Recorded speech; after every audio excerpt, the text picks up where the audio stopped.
बिस्मिल्लाहिर्रहमानिर्रहीम। आज हम आपको लीवर के बारे में बताने जा रहे हैं कि जो हमारी बॉडी का जो लीवर है Hey there. One of the main Subscribe to my channel and also press this bell icon. Main organ समझा जाता है। अब जो है बात करने वाले हैं हम मेन इसकी हिस्टोलॉजी की, यानी लीवर की जो है हिस्टोलॉजी क्या होती है।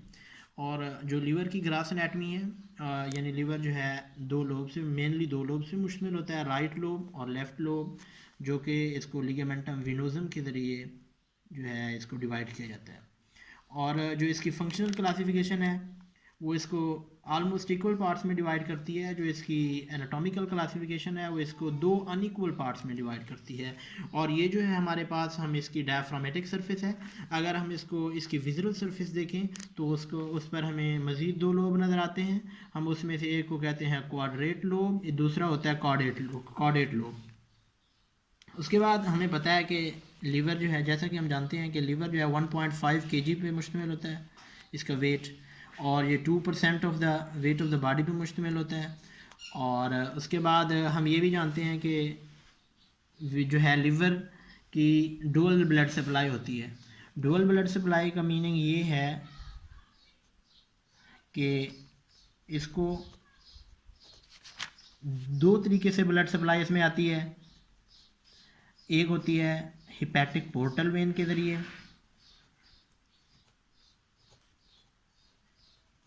और दूसरी होती है हिपैटिक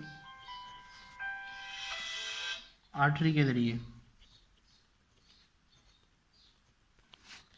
और ये जो हिपैटिक आर्टरी है ये लीवर में ऑक्सीजनेटेड ब्लड लाती है, और ये जो हिपैटिक पोर्टल वेन है ये जो है ये न्यूट्राइंट रिच ब्लड लाती है। अब इसमें फ़र्क ये है कि जो हमारे पास हिपैटिक पोर्टल वेन है इसमें न्यूट्राइंट ज़्यादा होते हैं इस वाले ब्लड में, जो कि हमारे इंटेस्टाइन से आ रहा होता है, लेकिन इसमें ऑक्सीजन डेफिशिएंट होती है। और जो हमारे पास हिपैटिक आर्टरी होती है इसमें जो ऑक्सीजन जो है वो रिच होती है, यानी ऑक्सीजनेटेड ब्लड होता है, लेकिन न्यूट्राइंट डेफिशिएंट होता है ये वाला।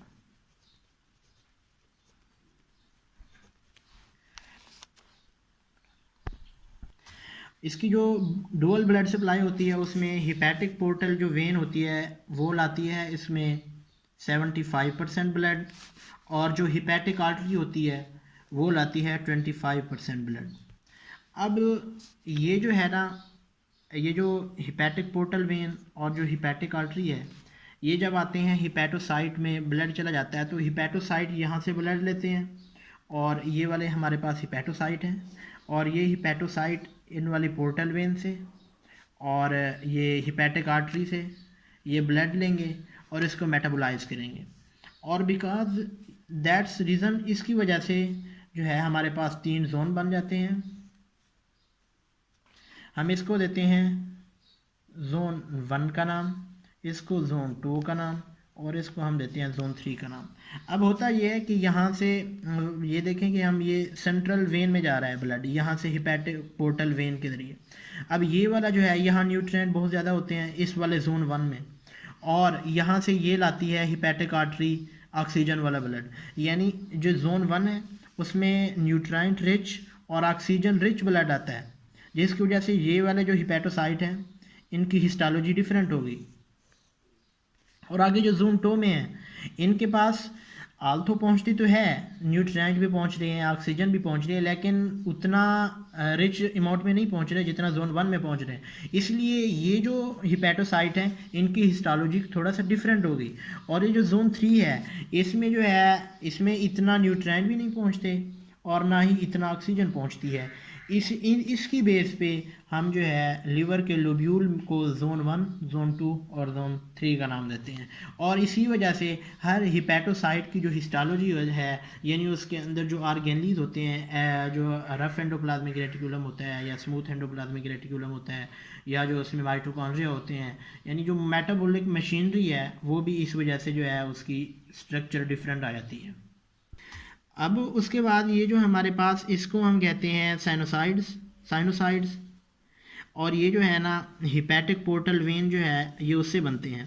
और ये हमारे पास जो है इसको हम कहते हैं कार्ड्स, ये जो है ये हिपैटोसाइड के बने होते हैं। और जो हमारे पास साइनोसाइड्स होते हैं ये पोर्टल वेन जो है जब डिवाइड होके ना ये उस वक्त ये साइनोसाइड्स बनाती है। और ये हिपेटोसाइट और साइनोसाइड्स के दरमियान यानी कार्ड्स और साइनोसाइड्स के दरमियान एक स्पेस है, ये देखिए ये वाली स्पेस, इसको कहते हैं हम स्पेस ऑफ डिजी। इसमें जो है आइटोसेल पड़े होते हैं। आइटोसेल का जो फंक्शन है वो जो है विटामिन जो है उसको स्टोर करते हैं। और ये जो साइनोसाइड्स होते हैं इसमें पड़े होते हैं कप्फर सेल। और ये जो कप्फर सेल होते हैं ये इस तरह समझें कि ये मैक्रोफेज टाइप होते हैं। अब इन मैक्रोफेज का काम है कि वो जो इफीट रेड ब्लड सेल होते हैं यानी कमज़ोर वीक रेड ब्लड सेल होते हैं उनको जो है ये रिमूव करते हैं, ये कप्फर सेल। और ये जो आइटोसेल जो स्पेस ऑफ डिजी में बड़े होते हैं या पेरीसाइनोसाइडल स्पेस जो होती है इसमें जो आइटोसेल बड़े होते हैं इनका काम होता है ये विटामिन वगैरह को स्टोरेज करते हैं, यानी फैट सॉल्युबल विटामिन को ये स्टोर करते हैं। और यही वजह है कि अगर बंदे में विटामिन ए की डेफिशिएंसी अगर ओरल हो जाए यानी वो उसको इतना खुराक से विटामिन ए ना पहुंच रहा हो फिर भी जो है उसकी ब्लाइंडनेस की जो है वो उसकी सिम्टम्स नहीं आती, उसकी रीज़न ये है कि ये जो आइटोसेल होते हैं जो कि विटामिन स्टोर करते हैं फिर यहाँ से विटामिन जो है ना वो बॉडी के दूसरे पार्ट्स को भेजे जाते हैं। अब एक जो है लोब्यूल में हम उसके 3 जोन देखे थे यानी जोन 1, जोन 2 और जोन 3। अब जो है मैं आपको इस जो लोब्यूलर सिस्टम है उसकी तरफ लेके जा रहा हूँ। जो हमारा लिवर है उसमें 3 तरह के जो है लोब्यूल की क्लासिफिकेशन है। एक होती है क्लासिक हिपैटिक लोब्यूल और एक होती है पोर्टल लोब्यूल और एक होती है हिपैटिक एसिनस। जो हमारे पास क्लासिक हिपैटिक लोब्यूल होती है उसमें जो है पोर्टल वेन से जो है ब्लड पेरिफेरी से सेंटर की तरफ आता है। और जो है दूसरा जो हमारे पास हिपैटिक एसिनस होता है उसमें भी पेरिफेरी से सेंटर की तरफ आता है। ये देखें ये हिपैटिक एसिनस है और ये हमारे पास पोर्टल लोब्यूल है। पोर्टल लोब्यूल में एक डिफरेंस ये है कि इसमें सेंटर से पेरिफेरी की तरफ जाएगा, ये देखें सेंटर से पेरिफेरी की तरफ। और जो है दूसरे जो हिपैटिक एसिनस होते हैं ये हिपैटिक लोब्यूल होते हैं उसमें पेरिफेरी से सेंटर की तरफ आता है, यानी direction of blood flow and direction of bile एक दूसरे से डायरेक्शन फ्लो की अपोजिट होती है। वो पेरिफेरी से सेंटर की तरफ आते हैं और ये सेंटर से पेरिफेरी की तरफ जाते हैं। अब जो है ये हमारे पास एक ट्राइएड बन रहा है, देखिए ये जो है ट्राइएड ये पोर्टल लोब्यूल इसको हम कहते हैं। इसमें देखें ये सेंटर से पेरिफेरी की तरफ ब्लड आ रहा है और यहाँ जो है ये हमारे पास जो बाइल डक्ट है इसमें ये ड्रेन करेगा और यहाँ से बाइल डक्ट जो है वो आगे जो है इंटेस्टाइन में खुलेगी और इसमें बाइल जो है वो मज़ीद जो है फैट लिपिड की क्लासिफिकेशन मेटाबॉलिज्म में यूज़ होगा। और ये जो हमारे पास ये वाले हैं हिपैटिक एसिनस जिसमें हम हिपैटिक आर्टरी वाला ब्लड देखते हैं जो कि ऑक्सीजनेटेड है वो है। और ये भी देखें ये एक जो है अगर हम मज़ीद यहाँ ड्रा करते जाएं तो हमारे पास ये भी एक ट्राइएड बनेगा।